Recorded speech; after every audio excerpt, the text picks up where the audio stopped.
Viral dua oknum polisi diduga menganiaya mahasiswa saat razia. Warga dalam video disebut-sebut warga desa Tengah Kecamatan Woha. Aksi penganiayaan diduga dilakukan oleh salah satu oknum polisi saat operasi Patu Rinjani 2021, Senin 27 September 2021 kemarin sekitar pukul 17.00 waktu Indonesia Tengah.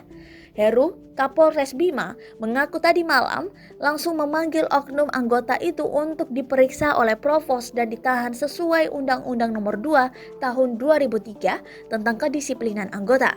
Selain menahan oknum anggota, Heru juga sudah mendatangi rumah pelanggar di Desa Tengah Kecamatan Woha untuk meminta maaf secara langsung ke orang tua korban. Alhamdulillah permintaan maaf kami diterima baik oleh orang tua korban, tuturnya. Lebih lanjut, Kapolres juga mengimbau agar masyarakat tetap mentaati semua aturan lalu lintas, karena melanggar aturan lalu lintas itu salah satu penyebab terjadinya kecelakaan yang berujung pada kerugian material bahkan meninggal dunia.